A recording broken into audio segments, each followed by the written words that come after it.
집가로 내려가서 사울을 만나서 그에게 안수하라고 하셨죠. 아나니아는 이 말씀에 순종하여서 정말로 사울을 만났고 그에게 안수하여 주었습니다. 그러자 어떤 일이 벌어졌느냐 하면 사울이 성령 충만해졌고 또 사울의 눈에 있던 비늘 같은 것이 떨어져서 다시 보게 되었던 것입니다. 그런 후에 아나니아에게 세례를 받고 음식을 먹고 또 강건해지는 일이 있었습니다. 여기까지가 지난 시간에 우리가 살펴보았던 내용이죠. 오늘은 이렇게 사울이 강건해진 이후의 이야기를 이제 기록해 놓고 있습니다. 그러면 여러분, 사울이 강건해진 이후에 맨 먼저 한 일이 무엇이었을까요? 그것은 바로 전도였다는 것이죠. 그가 다메섹이 오기 전까지는 그렇게 씩씩거리며 예수 믿는 사람들을 어떻게든 잡아들이려고 혈안이 되어 있었었는데, 다메섹 도상에서 예수님을 만난 이후로는 완전히 다른 사람으로 변해버린 것입니다. 예수의 원수였던 이 사람이 예수님을 가장 사랑하고 또 그분을 전파하는 사람으로 완전히 뒤바뀐 사실을 보게 되는 것입니다. 그렇게 됨으로써 복음을 전파하는 일, 그 일을 가장 먼저 이 전도하는 일에 힘쓰는 것을 오늘 본문을 통해서 볼 수가 있다는 것이죠. 그러면 어떻게 해서 이런 일이 일어날 수 있었을까요? 우리 다 같이 17절을 한 번 더 읽어보겠습니다. 17절 읽겠습니다. 시작. 아나니아가 떠나 그 집에 들어가서 그에게 안수하여 이르되, 형제 사울아, 주 곧 내가 오는 길에서 나타나셨던 예수께서 나를 보내어 너로 다시 보게 하시고 성령으로 충만하게 하신다 하니. 아멘. 이 말씀에 나와 있는데요, 여기에 보면 사울이 변화된 단서들이 나타나고 있습니다. 본 9절에는 아나니아가 사울에게 안수하여 준 그 일 때문에 그랬다라고 나옵니다. 아나니아가 안수함으로 어떤 일이 있었느냐? 두 가지 일이 일어나게 되는 거죠. 첫째는 안수로 인하여 사울이 성령 충만하게 된 그 일을 여기에 기록하고 있습니다. 또 둘째로는 사울의 눈이 다시 보게 되었다라는 내용이 기록되어 있는 것입니다. 이 두 가지가 사울이 변화된 사건입니다. 18절에 의하면 사울의 눈에서 비늘 같은 것이 벗어졌다고 하면서, 그렇게 됨으로써 예수의 밝은 빛 때문에 보지 못하던 그 눈이 다시금 보게 될 수 있었다 이렇게 말씀하고 있는 것입니다. 여러분, 이 두 가지에 대해서 말씀드릴 텐데 제가 첫 번째로 얘기한 것은 성령 충만해졌다는 것입니다. 사람이 성령 충만하다는 것은 스데반이나 빌립 집사의 예를 통해서 보면 알 수 있듯이, 이제 그들이 성령 충만해짐으로 인해서 예수님의 완전한 충직한 종이 되었다는 것을 의미하는 거죠. 성령을 받는 일은 성령으로 인쳐져서 구원받는 것을 의미하는 것이며, 동시에 주의 능력을 힘입어서 담대히 주님의 복음을 전파하는 일꾼이 되었다 하는 것을 의미해 주는 것입니다. 그것이 바로 성령 충만입니다. 성령을 받는 일이죠. 마가다라 학방에 있었던 120문도와 12제자는 오순절날 성령께서 강림하심으로 성령 충만해졌고, 이어서 그들은 전에 없었던 전도의 그런 활기를 띠게 되는 것입니다. 복음 전파하는 담력을 그때부터 얻게 되었던 것을 보게 됩니다. 성령이 임하심으로써 또 성령이 충만해짐으로써 그들이 예수를 전하는 일에 매진하게 되는 것을 우리는 볼 수 있다는 것이죠. 베드로의 예를 보면 확실합니다. 베드로는 오순절이 있기 전에는 예수님을 3번씩이나 부인하면서 자기 몸을 사리는 그런 모습, 정말로 복음에 있어서는 부끄러운 모습을 많이 보였던 사람입니다. 하지만 성령 강림 이후에는 성령 충만해진 그가 완전히 다른 사람으로 변해 있었다는 것이죠. 대제사장들과 공회와 기독교를 적대하는 유대인들 앞에서라도 베드로는 사울은 예수 믿는 것 때문에 조금도 부끄러워하지 않았습니다. 그리고 복음을 전하는 일에도 전혀 거리낌이 없이 복음을 전파한 사실을 우리는 알게 됩니다. 아주 담대하게 예수님의 복음을 전했던 것입니다. 그렇습니다. 성령 충만, 성령을 받았다는 이것은 어떤 변화를 가져오는 것이고, 그렇게 됨으로써 주님의 능력을 힘입어서 복음 전도자로 서게 해 주는 것입니다. 오늘 사울이 바로 그렇게 아나니아의 안수를 받음으로써 성령이 충만해졌던 것을 보게 되고, 그렇게 됨으로써 변화받아서 주님의 복음을 전파하는 사람이 된 것을 보게 됩니다. 또 이와 함께 사울의 눈에서 비늘 같은 것이 벗어졌다 하는 것도 또 다른 의미에서의 변화라고 할 수 있겠습니다. 어쩌면 사람들은 사울처럼 비늘 같은 것으로 눈이 가려져 있어서 예수님이 구원자이신 것을 알아보지 못하는 것 아닌가라는 생각을 들게 합니다. 우리가 사울의 눈에서 떨어져 나간 이 비늘에 대해서 특별한 의미를 부여할 필요는 없겠지만, 우리는 그의 눈이 다시 보게 되었다라는 이 구절에서는 의미를 크게 부여할 필요가 있다고 생각합니다. 사울, 그는 다시 보게 된 것입니다. 그냥 단순히 육신의 눈만 밝아진 것이 아니라고 생각합니다. 그는 그때의 영적인 시각이 열린 것이죠. 그동안 그에게는 예수가 철저히 자신의 원수였으며, 기독교인들이 유대인들을 유혹하고 유대교를 무너뜨리는 아주 사악한 존재로서만 여겨왔습니다. 즉 예수님을 보지 못하게 하는 그 비늘이 그의 눈을 가리고 있어서 전혀 그 기독교가 정말 살아있는 종교이며 예수님이 구원자이신 것을 전혀 알아보지 못했던 것이죠. 그러나 비늘이 벗겨져 다시 보게 됨으로 말미암아서 그런 모든 영적인 사실들이 띄어진 것입니다. 하지만 이제 예수님을 만난 이후로는 그가 크게 깨닫는 바가 있었죠. 정말로 그래서 금식 기도를 하고 또 사흘 동안 많은 생각을 했던 것입니다. 이 사흘 동안은 사울의 생각을 예수께로 전환하는 가장 중요한 계기가 되어줬는데, 성경은 이러한 그의 전환을 그의 눈이 다시 보게 된 것으로 표현하고 있는 것이라 생각합니다. 제가 맞는지는 잘 모르겠습니다. 하지만 그렇게 보는 것이 정당하다고 생각합니다. 왜냐하면 다시 보게 되었다 하는 이 말뜻 속에는 전환의 의미가 분명히 담겨 있기 때문이죠. 실제로 사울이 이렇게 눈이 떠진 이후에 가장 먼저 한 일은 예수를 핍박하는 일이 아니라 오히려 예수를 전하는 일이었던 것입니다. 이런 것을 보면 참으로 아이러니합니다. 어떻게 한 사람이 한순간에 그렇게 변화될 수 있고 완전히 뒤바뀌어질 수 있는가, 좀처럼 이해가 가지를 않습니다. 그런 의미에서 사울에게 시행한 아나니아의 그 안수는 참으로 특별한 의미를 지닌다고 할 수 있겠지요. 왜냐하면 아나니아가 안수함으로써 사울에게는 일대 전환의 의미를 가지는 그런 성령의 충만과 다시 보게 되는 역사를 경험했기 때문입니다. 하지만 이보다 앞서 예수님이 그를 만나 주셨다는 데에 우리는 더 주목해야 하는 줄 믿습니다. 왜냐하면 예수님의 그 부르심이 없었더라면 사울은 여전히 하나님의 원수요 기독교인의 박해자로서 남아 있었을 것이기 때문입니다. 하지만 그가 예수님을 만난 사건으로 인해서 그의 일생은 커다란 분기점이 될 수 있었던 것이죠. 여러분, 그런 의미에서 우리의 구원도 다시금 의미를 새롭게 해야 하는 줄 믿습니다. 여러분, 우리가 예수님의 부르심 없이 과연 신앙을 가지게 된 사람이 몇 사람이나 있을까요?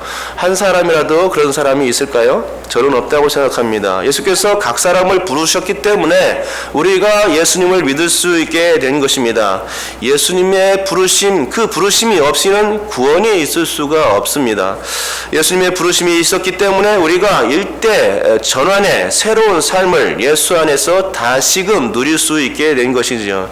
사실 이게 중요합니다. 사람들이 성령을 받고 다시 보게 되는 일은 예수님의 부르심 없이는 생각조차 할 수가 없는 일입니다. 태초부터 예수께서 우리를 택정하시고 때가 되었을 때 우리를 부르신 그 주님의 은혜가 있었기 때문에 우리는 이제 전혀 다른 삶을 살 수 있게 된 것입니다. 여기까지 이해가 가셨다면 이제 우리가 한 가지 더 생각할 일이 있습니다. 만약 예수님의 은혜 때문에 우리가 구원의 감격과 저 천국의 소망 가운데 희열을 가지고 사는 삶이 되었을진데 이 감사와 감격을 과연 어디로 흘러보내야 하는지를 우리가 생각해 보아야만 하는 것입니다. 사울은 예수님을 만나서 일대 전환의 그런 경험을 한 후에 그 목표를 어디에 두었습니까? 바로 전도에 두었다는 것이죠. 우리는 이 사울이 변화를 받고 나서 예수님을 체험한 이후로 그 목표를 전도에 두었다는 데에 대해서 주목할 필요가 있는 것입니다. 혹시 여러분 길거리를 지나면서 마주치는 사람을 볼 때에 저들 중에는 바로 지옥 갈 사람들도 많이 있을 텐데 라는 그런 안타까운 마음으로 그들을 쳐다본 적이 있습니까?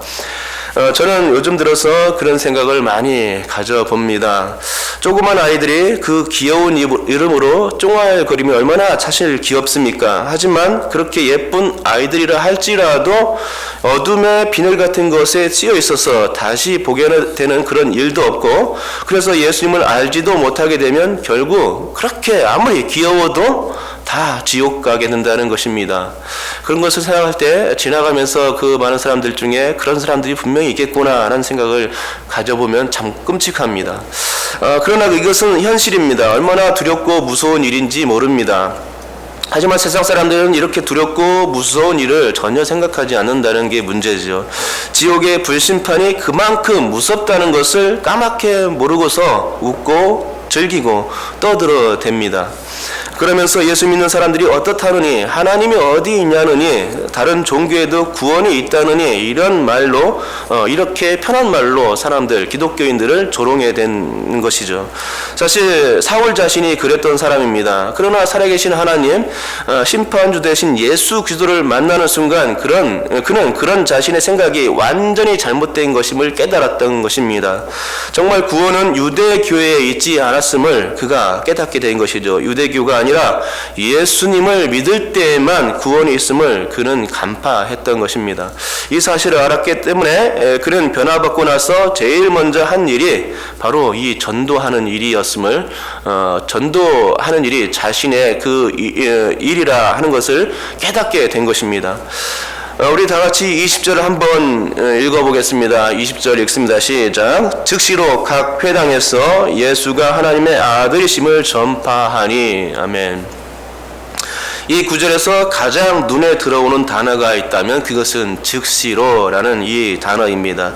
사울은 지체할 이유가 없었던 것이죠. 너무나도 확실한 복음을 깨달은 사울은 이 복음을 반드시 전할 사명이 자신에게 있음을 행동으로 보일 수밖에 없었던 것입니다. 그래서 즉시로 일어났습니다. 즉시로 일어나서 예수 그 이름, 하나님의 아들 그 예수의 이름을 전파하게 된 것입니다.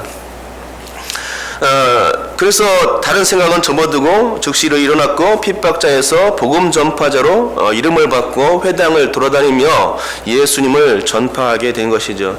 그런데 당혹스러운 것은 이 모습을 지켜보았던 주변의 많은 사람들이었습니다.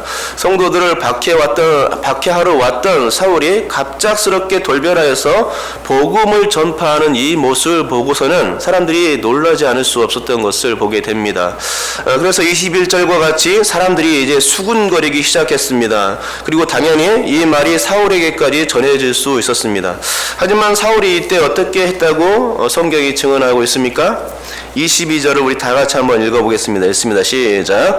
사울은 힘을 더 얻어 예수를 그리스도라 증언하여 다메섹에 사는 유대인들을 당혹하게 하니라. 이렇게 했죠. 힘을 더 얻어 라고 말씀하고 있는 것입니다.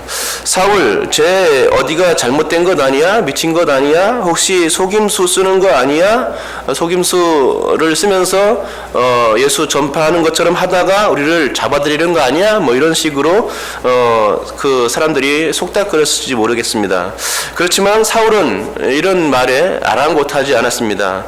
예수님을 만난 은혜의 체험이 그를 복음이라는 사슬에 꽝꽝 묶어 두는 역할을 하였기 때문에 그래서 사람들이 그런 말을 하면 할수록 그는 어떻게 되었다고요? 더욱더 용기를 내어 담대히 예수를 전하게 되는 모습을 보이게 된 것이죠. 결론을 내리도록 하겠습니다. 지금까지 저는 사울의 변화를 미스테리 혹은 아이러니로만 설명했습니다. 하지만 사울의 변화는 미스테리나 아이러니가 절대 아닙니다.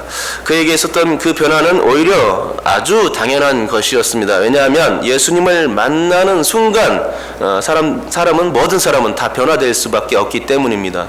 하나님을 조우하는 순간 인간은 그 앞에 모두 다 무릎을 꿇을 수밖에 없다는 것이죠.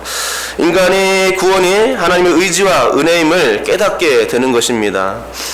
인간 스스로가 구원을 얻겠다고 아무리 발버둥 쳐봐도 할 수가 없습니다. 예수님을 만나주시지 않으면 그것은 가능하지 않은 것입니다. 변화될 수가 없는 것이죠. 절대로 예수님을 알 수가 없습니다. 믿을 수가 없습니다. 그러면 안 믿는 사람들이 그렇게 되면 우리가 이제 예수님을 믿게 되면은 안 믿는 사람이 불쌍해지고 연민의 눈으로 바라봐지게 되는 것이죠. 그러기에 저는 여러분들이 정말 구원의 은혜에 체험이 있다면 세상 사람들을 다시 보는 시각이 열려지기를 주님의 이름으로 축복합니다. 어떻게 바뀌어야 하냐? 불쌍한 사람들, 아무것도 정말로 모르는 바보들, 지옥 갈 사람들. 그래서 이런 생각이 들면은 우리는 저들을 구원해야지라는 이런 생각이 당연히 들어야 하는 것입니다. 이 마음밖에는 안 들어야 하는 것이 사실 정당한 것입니다. 우리가 예수님을 믿을 때에 내가 구원받아서 은혜의 감격이 있게 되었다면 나 같은 사람이 또 저기에 또 있겠구나 라면서 애타는 마음이 그런 심정이 들어야 마땅한 것이죠. 사울은 사실 그랬기 때문에 자신과 같은 사람들이 분명히 있다는 그런 생각을 가졌기 때문에 첫째로 한 일이 바로 전도였음을 우리가 깨닫게 되는 것입니다. 그러니까 우리도 마찬가지죠. 여러분께서 구원을 받았다면 첫 번째로 할 일이 무엇이냐? 그것은 전도의 일이라는 것입니다. 영혼을 불쌍히 여기는 일, 한 영혼을 정말 귀히 여기는 일, 그 일을 우리가 해야 하는 것입니다. 내가 예수 믿지 않았다면 정말로 몰랐겠지만 이제 예수님을 알고 무엇이 진리인지 이제 깨달았으니 그 중요한 전도의 사명을 감당해야 하는 것입니다. 만약 전도가 여러분의 호주머니 속에 그대로 있다면 사람들에게서는 아무런 변화도 일어나지 않을 것입니다. 하지만 전도가 호주머니 속에서 이제 밖으로 튀어나가는 순간 사람들은 변화되기 시작하는 것입니다. 여러분께서 구원받아 변화되었듯이 그 변화의 역사가 고스란히 전도를 받은 그 사람 대상에게 영향을 주어서 그 사람이 온전히 새로운 인생의 분수령을 경험하고 진리와 생명의 삶을 다시금 얻게 되는 그런 변화의 역사를 우리가 눈으로 목도할 수 있게 된다는 것입니다. 그러므로 여러분께서 예수님의 그 부르심의 은혜, 구원의 그 은혜를 망각하지 않고 영혼을 정말로 불쌍히 여기는 마음을 이제부터 가질 수 있기 바랍니다. 그래서 전도할 수 있어서 정말로 하나님의 그 마음, 예수님의 그 마음을 우리를 통해서 정말로 속 시원하게 풀어드릴 수 있는 여러분 자신들이 될 수 있기를 주님의 이름으로 축복합니다. 기도하겠습니다. 하나님 아버지 감사합니다. 오늘도 귀한 말씀